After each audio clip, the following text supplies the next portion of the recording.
Welcome to ACC Interviews. Hey, I'm Aleph, and I'm here with Mr. Mark. I'm here to talk about his career. What inspired you to pursue a career in the utility industry, and how did you end up at USIC? Well, thanks for having me. And what inspired me is at the time I was looking for a career change, and USIC was kind enough to give me an opportunity to showcase my talents. Okay. So, what career did you do before USIC? Prior to underground utility locating, which is what I do for USIC, I was a loss prevention agent in a warehouse where we basically dealt with workman's comp and stuff like that in a very large production type environment. Okay. Are there any type of hardships when you're working with this type of machinery? With this, the hardships, the struggles are the elements. We're out there on the brightest of sunny days, and then we're also out there after storms, ice storms, rainstorms, to help restore power to areas that need it. Can you tell me about a project or achievement you particularly are proud of in your role? One of the things that I've been able to help USIC do is develop some new training programs and test them out in a real-world environment to better train people to do this type of work in the future. Could you give me an example of some of the training programs that you've implemented on people? Some of them are just a matter of process changes. You know, everything is order 1, 2, 3, 4. It's like putting together a bookcase you buy from the store. Sometimes you realize halfway through it that if you'd done 2 steps differently in step 3, it would have been an easier process, and those are some of the things that we implement yearly basis to improve our processes and just become more efficient in our jobs. All right. How do you stay up to date with the latest developments and technology in the utility industry? That's tough. Technology changes all the time, and we have to develop new processes, get acquainted with new technology on a almost 6-month basis. So they put out papers, they retrain us, they have us, people like me, go out and train in the field when there's a big technology change. Can you walk me through a typical day in your role at the USIC, and what are the most common things that you do there?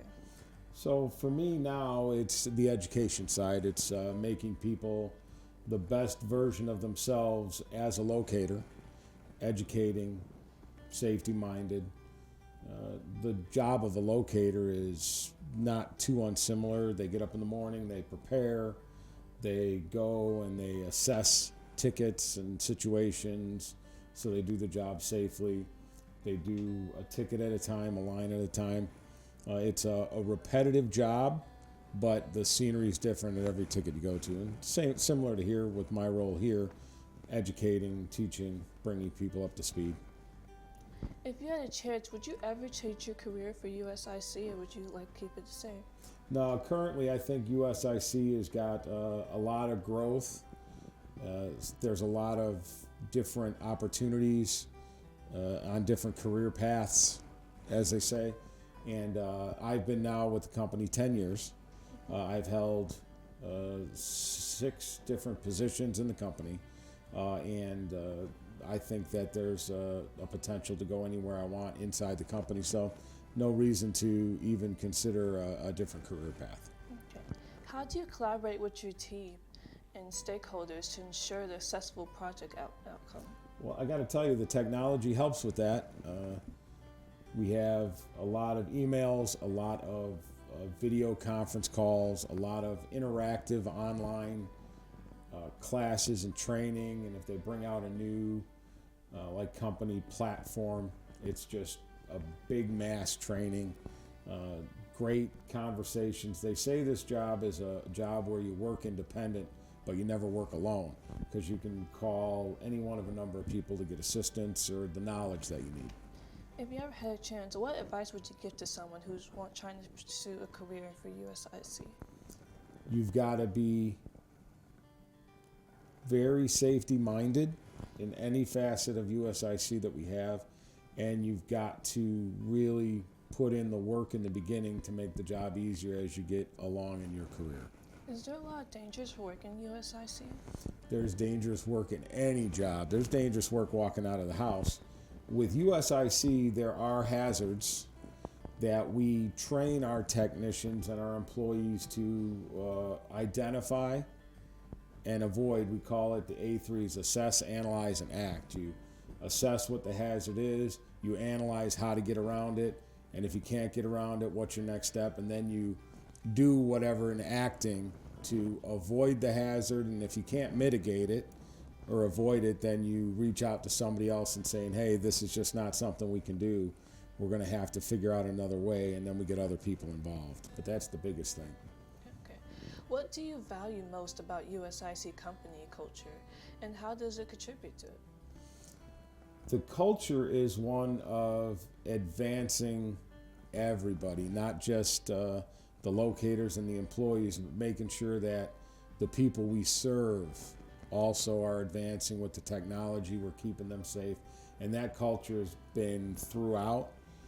How I think I help that culture along, push it forward, is to make sure that anybody that I come into contact with, especially now, being that I'm seeing people as they first come into the company, is instilling those different factors into their mindset so that they're always looking forward and moving the needles forward instead of the past. You can't move forward if you keep looking behind you.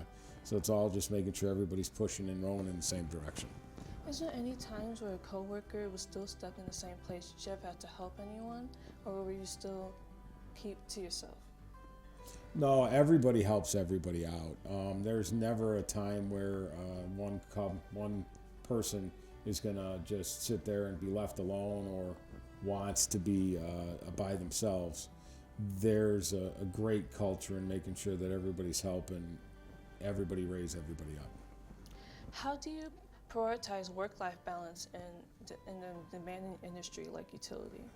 The company does a really good job of working that out. They have instituted some mandatory time off rotations and making sure that you don't work a certain amount of hours. We've got great apps on our phones and our devices we use for work that lets us know if an individual is becoming fatigued and stuff like that. And that's a great way to identify when somebody's starting to feel a little overworked, and we can get them the proper rest. So I can see USIC is a very amazing company that likes to make sure the workers are good and mental health wise. Okay. Yeah.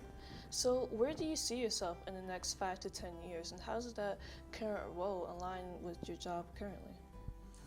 In the next 5 or 10 years, I see myself still working at USIC in capacities where I can grow the business, grow the company.